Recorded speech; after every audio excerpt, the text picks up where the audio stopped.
한 생명이 피어나기까지 얼마나 고군분투가 있는지 모릅니다. 근데 그 꽃 한 송이가 우리가 보기에는 그저 여러 가지 모습으로 또 여러 종류의 꽃들이 이렇게 자연스럽게 피어 있는 것 같지만은 그 딱딱한 땅을 뚫고 피어오른 꽃은 사실 굉장히 많은 시 중에 소수일 것입니다. 그렇게 고군분투하면서 죽음을 통과했구나, 살아남았구나, 선택받았구나, 꽃을 피웠구나. 그냥 썩어 없어질 수 있었는데 너는 그렇게 꽃핀 이유가 뭐니? 너희에게도 부활 생명의 창조 원리가 있구나. 그렇게 묵상하면서 너는 무슨 복으로 그렇게 죽지 않고 살았니? 하면서 참 복되다라고 생각하면서 요즘에 산책을 하고 있습니다. 우리의 삶에도 이 자연계에도 피조계에도 침묵과 인내와 또 계절과 이런 것들이 공통으로 있나 봅니다.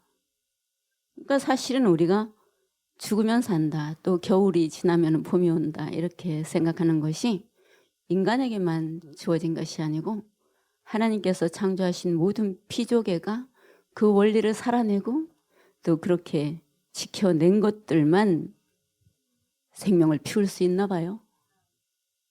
그 씨앗들이 그 어두운 땅 밑에서 각자 잘 이렇게 독실의 기도실이 있으면서 생명을 피워내라 피워내라 그렇게 말씀하시는 주님의 음성 듣고, 그리고 그 자연 속에서 옆에서 또 함께 수많은 공동체들이 있으면서 두더지도 있고 지렁이도 있고 흙도 있고 다른 나무 뿌리들도 있고 세균들도 있고 그렇게 하면 서로 상생하면서 공동체 속에서 그렇게 피어났구나, 그렇지 않으면 피어내지를 못하는구나 라는 것을 생각합니다.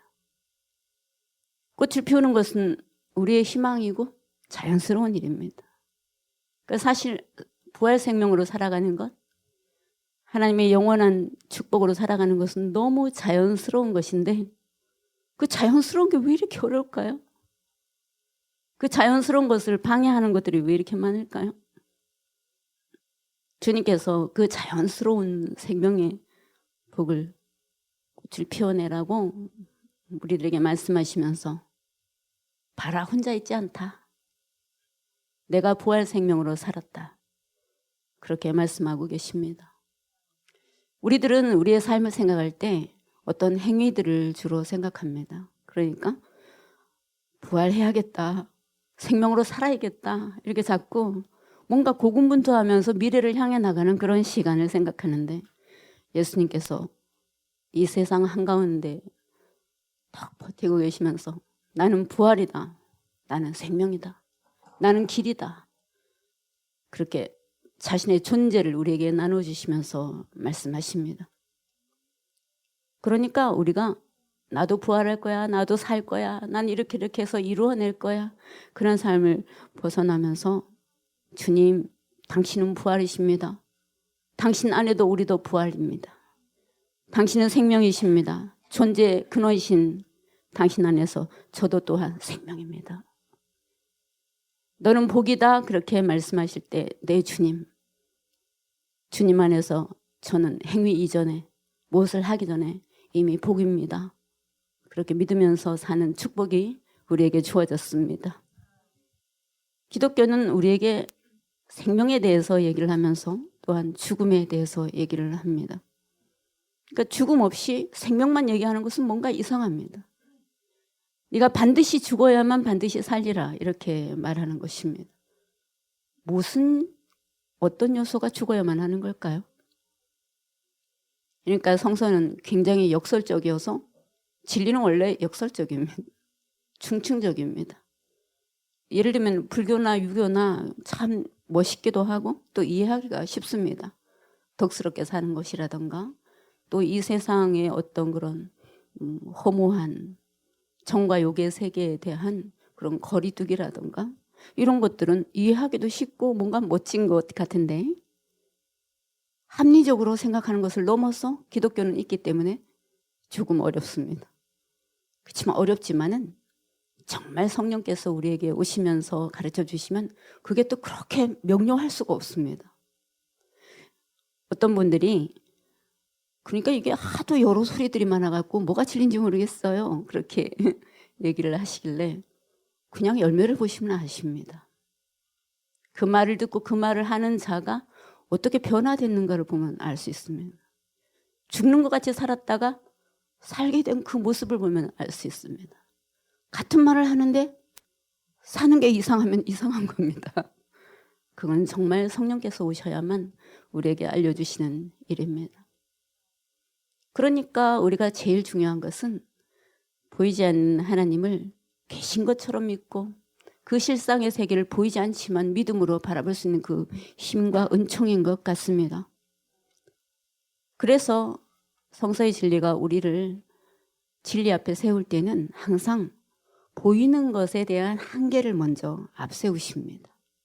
우리가 최선을 다하고 또 멋지게 살고 선하게 살아도 결국은 우리는 죽음 앞에 달려가게 돼 있습니다. 그리고 사는 동안 그걸 계속 주님께서 우리의 삶 속에서 신호를 주십니다. 그 지점 아니야. 거기는 죽음의 지뢰밭 지점이야. 밟으면 안 돼. 그거 힘들어. 살기가 힘들어. 이렇게 자꾸 말씀을 해주시죠. 예수님이 십자가에 달려 돌아가시고 부활하시기 전에 그 부활을 맞는 여인들, 제자들의 심정이 그랬습니다. 한계에 부닥쳤어요. 자신이 열심히 따라다니던 예수님이 정말 너무 놀라운 기적을 베푸시고 말씀하시고 그리고 치유의 기적이 일어나고 하는 그런 것을 보면서 야, 이제 우리도 할 수 있겠구나. 할 수 있겠구나 라고 할 때는 야, 살겠구나 하는 뜻입니다. 살만하겠다. 그리고 우리도 큰 소리 한번 치겠다.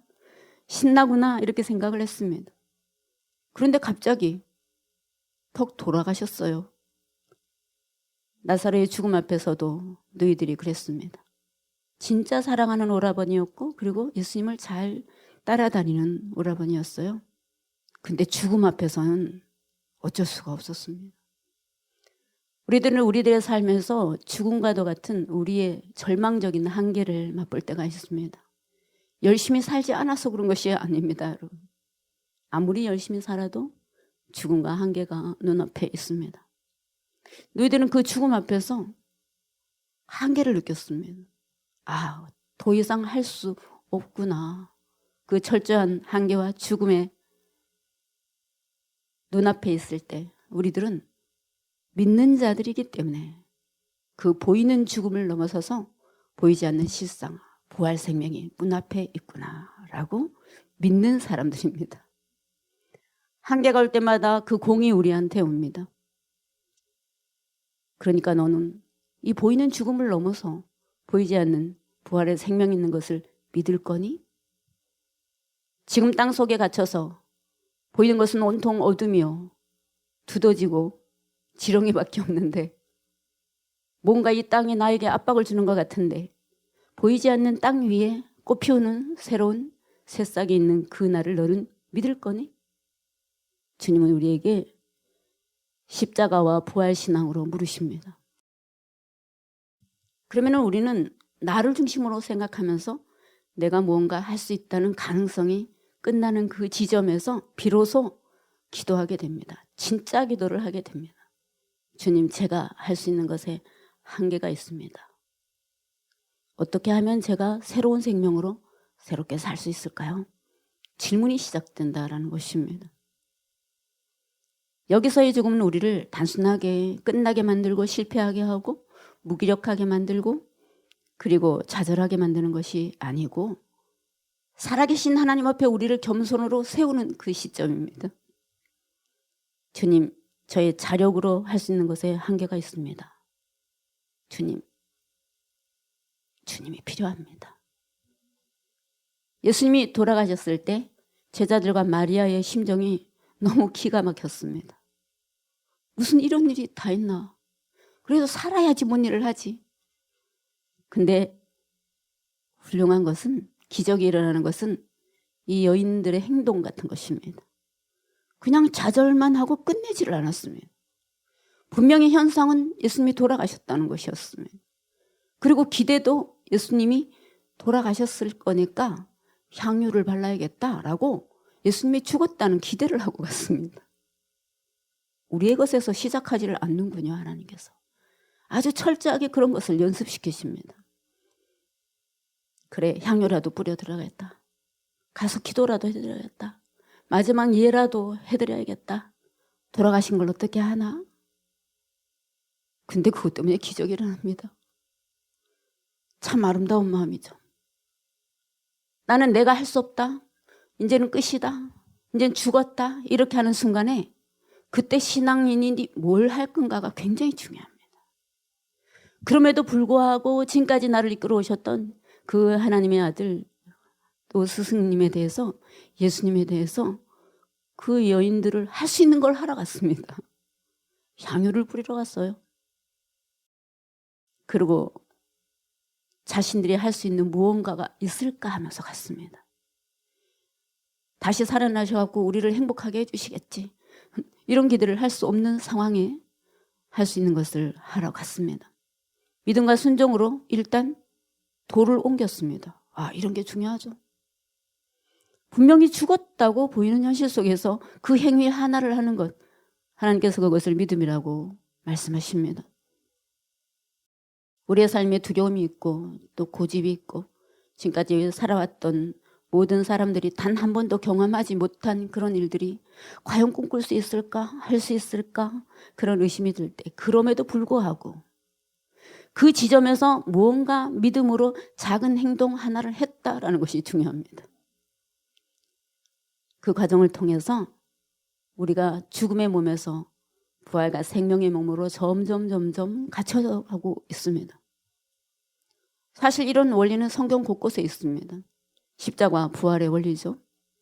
예수님께서 처음 기적을 베푸시던 가나 잔치도 포도주가 다 떨어져서 사람들이 이젠 정말 큰일 나겠네 라고 생각하는 그 자리에서 그럼에도 불구하고 어떤 분이 그분의 말씀에 순종하라고 한 그것에 일단 물을 붓기 시작할 때부터 항아리 6항아리가 다 차기까지 묵묵하게 실어 나르는 그 앞에서 기적이 일어났습니다. 나사로의 시체 앞에서 그 말씀에 순종하면서 배를 풀어라. 죽었는데요. 풀어서 다니게 해라. 그 말씀에 힘입어서 일단 배를 풀기 시작했다는 것에 비밀이 있습니다. 신기합니다. 그러니까 믿을 수가 없는 현실 속에서 말씀에 순종해서 뭔가 작은 행동, 여러분 천하를 세계를 다 움직이는 것은 주님께서 하셔야만 합니다. 그런데 우리가 할 수 있는 작은 일을 하기 시작했다는 것에 비밀이 있습니다. 오늘 주보 보니까 우리의 도시락이 아주 풍성합니다. 우리 보니까 뭐 어마어마한 예를 들면 건물을 옮겼다던가 이런 것은 없습니다. 아마 이 작은 걸음, 성자되기 첫 걸음, 부활절 데코, 또 부활절 데코를 도와주는 거, 계란 싸는 거 작은 일이죠. 그런데 있잖아요. 이 작은 일에도 우리들의 삶이 있잖아요. 누군가는 이 계란 포장 한번 하러 오는데 굉장히 수많은 사건이 벌어질 수도 있습니다. 그 작은 발걸음 하나 옮겨갖고 예배 드리러 오는데 수많은 일이 있을 수 있습니다. 그런데 그 수많은 일을 한꺼번에 이거 다 해주고 쉬고 나면 내가 가겠다 이러지 않고 그 문제 속에서도 나 계란 포장하러 갈 거야 하는 이 작은 믿음의 순종 속에서 하나님께서 역사하고 계십니다, 여러분. 얼마나 복되고 얼마나 행복하고 얼마나 작고 얼마나 귀여운 복인지요. 근데 그것을 하나님께서 쳐주신다라는 것입니다. 그러니까 여러분 힘들고 어렵고 그러실 때라도 좌절하지 말고 작은 행동을 묵묵히 그냥 하십시오. 믿음으로 그 작은 행동을 하는 것에 비밀이 있습니다. 그 다음에는 우리가 할 일을 하고 그럼에도 불구하고 부활 생명을 주시는 것은 우리의 것이 아닙니다. 창조는 하나님의 몫입니다. 우리가 하는 것은 그 작은 행동을 하나를 하면서 청소를 하면서 부활절 데코를 하면서 걱정거리들은 여전히 이 뒤통수 뒤에 있는데도 불구하고 그걸 하면서 새 창조를 기다리는 사흘에 있습니다. 빈 무덤에서도 이건 죽었다라고 생각해서 무덤에 지금 시체가 들어가 있는데 눈에 보기에는 분명히 그런데 그때 하는 행동, 여러분의 수고, 작은 헌신, 믿음으로 사용하는 그 하나의 행동, 그동안에 시체를 쌌던 배가 풀리고 있습니다. 우리가 고집스럽게 생각했던 우리의 경험, 우리의 생각, 두려움, 의심, 장애, 죽어 사망으로 가는 그런 몸에 단단하게 그것을 죽었다, 너는 이미 죽었다 라고 배를 예쁘게 포장해 놓은 그 수많은 관점, 세계관, 경험 이런 것들이 하나하나 풀어지면서 돌이 옮겨지면서 물이 차면서 때가 이름에 하나님께서 새로운 창조를 하시는 것입니다. 그러니까 믿음을 인내라고 하네요. 아, 믿음이 인내구나. 부활은 그냥 우리의 몸과 혼으로만 힘겹게 살던 삶에 정말 놀라운 하나님의 창조 기적이 그분의 능력이 우리의 몸에 접붙여진다는 것에 있습니다. 우리가 부활의 몸에 대해서 생각을 할 때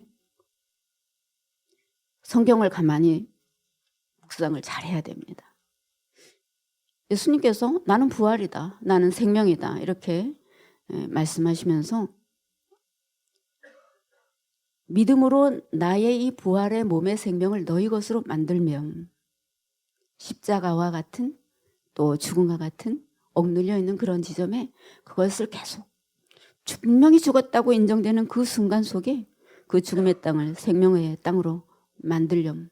그리고 그것에 저항하면서 아니야, 너는 죽은 대로 계속 죽어서 살아. 다 그렇게 살고 있는데 네가 뭐야?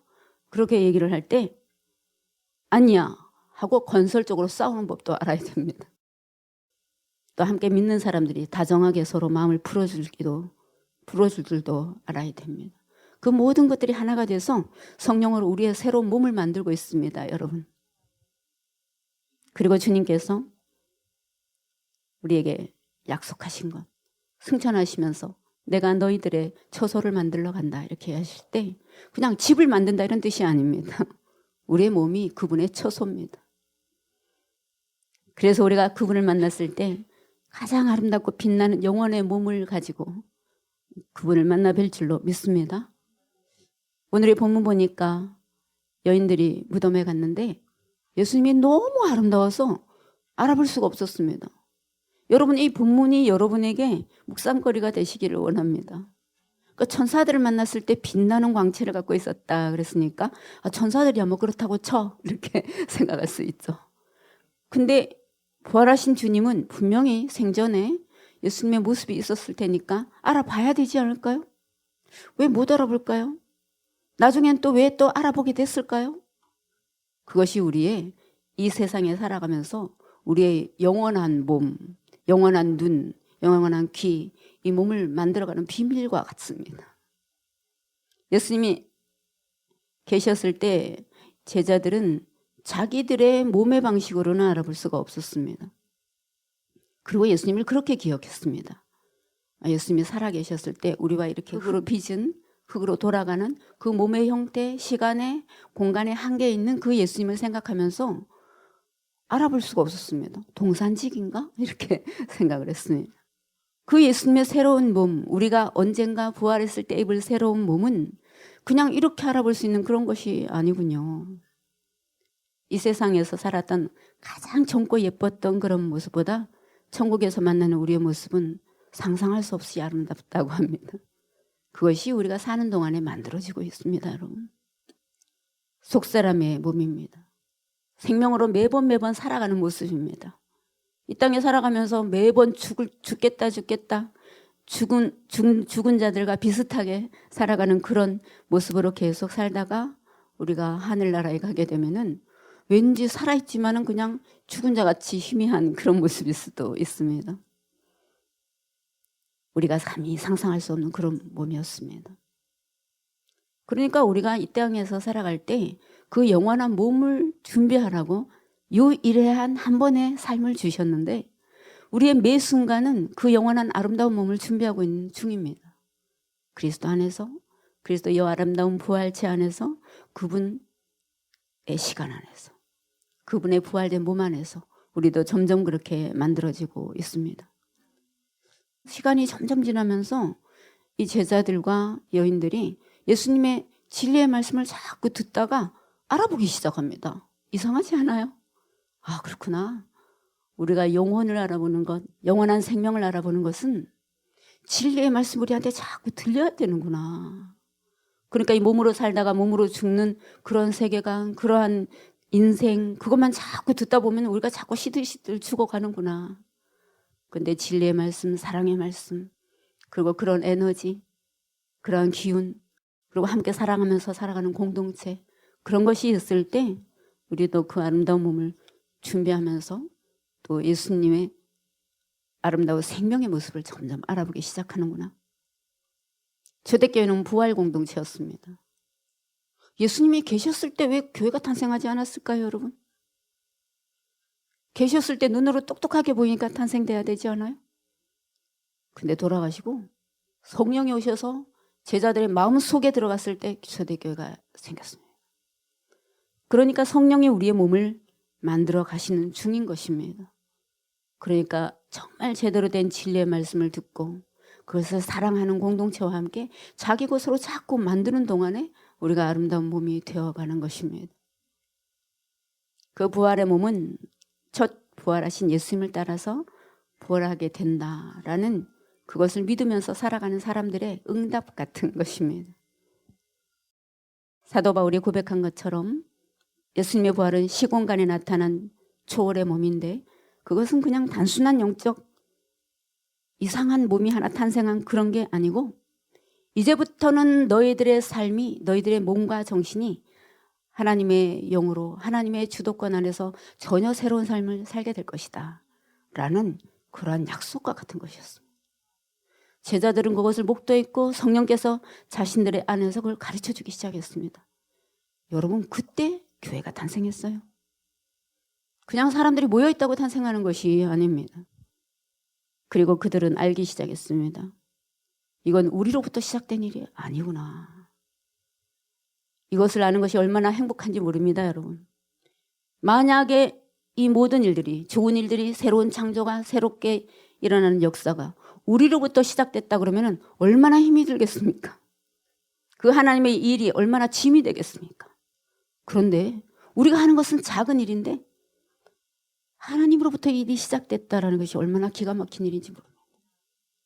하나님과 관계하면서 살아가는 자녀된 삶을 살아가는 사람들과 그렇지 않고 고군분투하면서 자기의 정신과 몸으로 애쓰면서 살아가는 삶 두 개가 있습니다.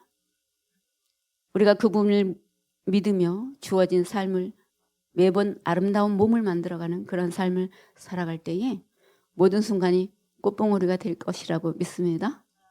지금까지 내가 살아온 대충 내 고집대로 내 헛된 기대로 대충 살아왔던 그런 한계 앞에서 죽음 앞에서 무력한 그런 삶을 내가 주인이 돼서 내 주체대로 내 고집대로 또 그런 고집이 서로 쭉 짝짝꿍이 돼서 만났던 그런 죽음의 사망의 그런 세계를 이제 내려놓고 주님, 이제 내 안에 예수 그리스도께서 사시는 그 부활한 삶을 살기를 원합니다.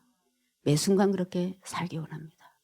그러면 지금부터 살아가는 모든 일과 순간들과 사람들이 온통 노다지처럼 보석 같은 삶이 될 것입니다. 예수님께서 부활하신 오늘을 주님께 축하드리며 우리 또 모두 축하하며 정현종 시인의 모든 순간이 꽃봉오리인 것을 함께 나누고 할렐루야 우리 예수님 부활하셨습니다. 그 부활 생명 가지고 그때 그 일, 그때 그 사람, 그때 그 물건, 그때 만나는 관계 열심히 생명으로 꽃 피워내는 우리 되겠습니다 하는 마음 가지고 우리 할렐루야 우리 예수 찬송 하시고 오늘은 성찬기도로 바로 이어지시겠습니다. 나는 가끔 후회한다. 그때 그 일이 노다지였을지도 모르는데, 그때 그 사람이, 그때 그 물건이 노다지였을지도 모르는데, 더 열심히 파고들고 더 열심히 말 걸고 더 열심히 귀 기울이고 더 열심히 사랑할 걸. 왜 밤벙어리처럼 귀머거리처럼 그렇게 보냈는가 우두커니. 더 열심히 그 순간을 사랑할 것을. 모든 순간이 다 꽃봉오리인 것을. 내 생명에 따라 피어난 꽃봉오리인 것을.